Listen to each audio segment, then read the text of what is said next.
So the other day, Texas Dad and I were reading through the comments, and one of the questions that we read was, who's going to take care of the widows, the orphans, the blind people, the old people? And that wasn't everybody. The gist was, there's so many people out there who are in need. Who's going to take care of these people? And it's a good question. Someone's got to take care of these people. We're driving down the road right now. Texas Dad is taking us to our next destination, where we solve the next world's problem.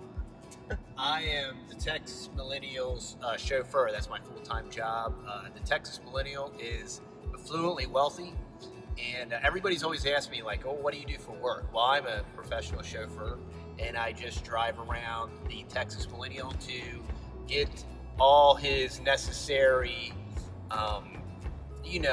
hygienes, like manicures and pedicures and things like that. Someone's got to do it.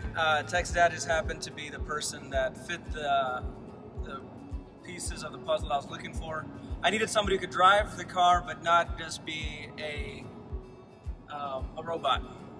If I could have found a robot, I would have, but much more interesting. So all that being said about, who's going to take care of these people? And again, I think it's a great question. I think it's something that we do need to discuss, because at the end of the day, if we can't just let these people go untaken care of, I mean, there's old people out there that are living in dumps. And I'm not saying that it's trying to say whose fault is it. I'm just saying these are the people that many people look at and say, these are the people that the government needs to take care of. The government needs to go and provide these people, and many times provide for these people whatever they might need. And a lot of times you see, and I do it myself, my goodness, I can't believe the government allows things like this. And it's a problem. These are actual people. They aren't necessarily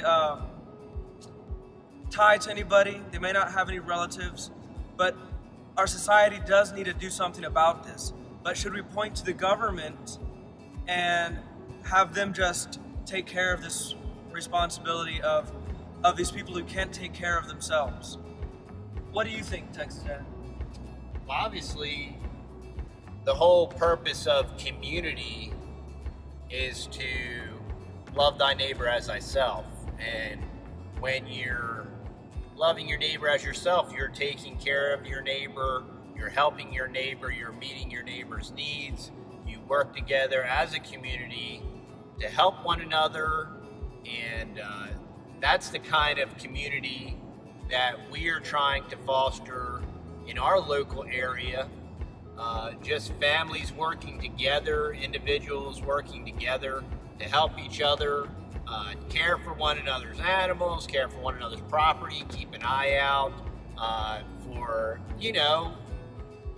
acts of trespassing, different things like that. And that's how we recently had somebody trespass on our property. And the first thing that I did was I called all of our neighbors, and my direct neighbor was just as disturbed by the fact that somebody trespassed on our property as I was. And we have a mutual agreement and understanding that is unacceptable, and it will be dealt with as needed. And said person may or may not have a walking problem in the near future. So the purpose of the conversation is not necessarily to just say, if it's not government's responsibility to take care of this and it's ours, then we should just end the conversation there. I think there's some definite points that we need to talk about. One that Texas Dad mentioned, which I think is one of the first things that's most important in this topic, and that's communication. You have to communicate with your neighbors. You have to communicate with the people around you, not through Facebook, not through anything, face-to-face, actual conversations with the people around you. Get to know them. There's something about being in the presence of somebody that you get that gut feeling about that person. We were just talking about this at the Good of the Land Fest Well, I was talking about it yesterday with Blake Kirby from Daddy Curbs channel. And if you haven't checked out Daddy Curbs, check out Daddy Curbs on YouTube. Blake Kirby's an awesome guy. We have a lot of the same goals with our family and Homestead, and we want to develop and foster community. And, you know, part of that community is the quote unquote social media community. But the importance of these meetups and these different events is so that we can take the social media virtual world and incorporate it into our real life, real people with real feelings. A lot of things that are said online would never be said to somebody's face, period. And all you have to do is read the comments. And because a lot of those people, if you met them in real life, they either have a lot of missing teeth or they would just never say that kind of stuff. So what I'm doing is allowing Texas Dad to speak as much until I start realizing that the subscribers are going to drop. Then I pull it back this way. Hey, that's wise. That's wisdom. Texas millennial. So no, I mean, this idea of communication is so important. You know, in the work that I do, you know, I meet many different people in their homes, and I'll ask them, you know, hey, let me know about your neighbor, you know, tell me about the people around you, you know, I just want to make sure that everybody is aware of what's going on here. And many times, more often than not, I get, man, I don't know who they are. And they would have lived there 10, 15, 20 years and never met their neighbor, or maybe just once, maybe, oh, we saw him going inside his house one time. I think just on you know, forget the whole community standpoint, just on a tactical, just home defense situation, one of the best Tactical. things, you need to know your surroundings. You need to know who your neighbors are. I mean, that's one of the number one I agree with you. things that you learn in home safety courses. But when it comes to how do we take away the so-called necessity of government, how do we get our lives and our communities to the point that not every single person that is without help or can't help themselves is an immediate government case? I believe it begins with communication. Well, we do it the same way we did it before there was welfare, before there were all these social programs. You know, we had somebody comment about bring me your poor, tired, huddled masses yearning to be free. You know, the stuff that's on the Statue of Liberty, and people want to say, "Oh, immigration made this country," and blah blah. Yeah, it did. Way before there was ever a welfare program. You know, all those people that came over here huddled on ships, they got off the boat and they went to work. There was no welfare program. They didn't sign up for food stamps. They didn't sign up for electrical assistance. They didn't sign up for anything. They started to work, and those people are the people that came over with nothing but the opportunity to succeed. The only thing that they were guaranteed was an opportunity. Many of them couldn't speak the language. So what did they do? Did they put up signs and say, "No habla español," and we need all the street signs in Spanish? No, they didn't. They said, maybe if I want a job, maybe I'll learn the language, and then I can actually talk to people, and I can better myself, and I don't sound like an idiot. And, you know, and now all these people speak English, and here we are. And again, this is to answer the question, what do we do without government? Okay, so there's people that are willing to concede, all right, I agree that government's not good. I agree that these things don't need to happen. Then what do we do? I mean, there's just no way. And again, this comes from an idea and a structure of life that most of us cannot imagine life without government. Most of us cannot imagine what it would be like if all of a sudden the government just stopped doing everything that they do. That's how you know they got you. That was the point. That's the point of all of it. You make the government so big, so bloated, so quote unquote necessary that no one can imagine their life without it. And there is coming a day, you know, when that last generation, that last person that lived prior to all these garbage social programs and all this FDR garbage infrastructure, when that person dies, now that the history books have been rewritten, and now that the predominance of what we understand is complete revisionist history, when that last person dies, that past will literally cease to exist.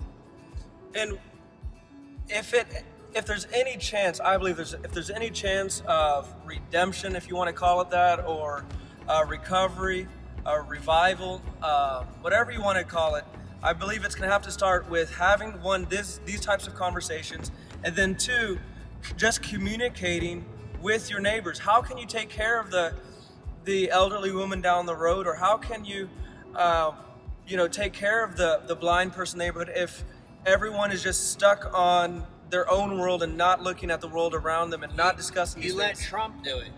He's going to make America great again. Yeah, no, and exactly. There's an idea that somehow if this person gets in power, then all of a sudden mothers will now train their children right. Fathers will come back home. Children will not be sick anymore. All these, it's a what's the word I'm looking for? A misconception to think that having a certain type of government will all of a sudden just solve the society's ills, or make it worse. How is that any different than all these communist socialists that say that their solution is the government just needs to do everything and then everything will be great, everything will be perfect? It's no different from the right side of the right-left paradigm to think that you're going to vote your way to a better world than you are from the left side that you're going to turn everything socialist and communist. There's no difference in the output is the same and the inputs are the same too. So I'll be discussing this, we'll be discussing this in the future, but again, I believe it starts with communication. To give you an example of what would happen to people who couldn't help themselves, who generally would be considered a state case, a government case, where their home, clothing, food, everything is provided to them by the state government. And it's a home that someone else lives there as well, that kind of watches over him in a way. But just recently his refrigerator went out, and it had been out for probably 3 or 4 days by the time I had gotten there. And fortunately, Texas Dad and I, we were, as we many times are, going down the street together, and had some time to take care of this problem. So we went in and we took this refrigerator. It wasn't easy. And we got a new refrigerator, put it in, and cleaned up the place, made it better than we found it. It starts with people like you and I who have been blessed with what others haven't, and then sharing it. But I believe it starts with communication, having the communication, the talks with the people in our community about these topics. Then I think there's a few other things that we, in the steps that it takes to walk away from our dependency on the government for these people, and specifically that are always brought up as a straw man argument for the government. There is an answer, but it begins with communication. It begins with having an actual community and not relying on the government for every single thing around us. I hope that made sense. I think that Texas Dad and I, again, we're not here to necessarily push an idea that we think is unique to us. We think that the conclusion here is a logical conclusion, and if, as we say all the time, if we just approach this logically, with reason it out, look at the facts, I think we can come to a beneficial conclusion for everybody. People ask all the time, well, how would we do this and how would we do that? And how do you function without Social Security? The Amish do it now. The Amish opt out of Social Security. The Amish do not pay into Social Security. The Amish have their own infrastructure. They have their own collective fund. They do it all themselves. And they've been doing it for hundreds of years in America. And so is the solution to be Amish? No, the solution isn't to be Amish. Or give an example of the fact is it can happen. Yeah, it's the proof that as a community, because that's how the Amish do it. The Amish do not do it internationally. There's not some international coalition of Amish, but that local Amish community cares for that local Amish community. And the other thing is it is not communist and it is absolutely not socialist. But they create community and they help and they care for one another. And again, this is not saying that the way Amish do it is the way that community needs to be done. But the fact is, but it's proof. It's the facts is that they are doing it. They've been doing it, and it's doable. It's doable, exactly. It can be done. People are doing it every day, all around us. Not all around us, but there's people that live every single day, not dependent on the government for themselves or their community. Looks like our video just went off.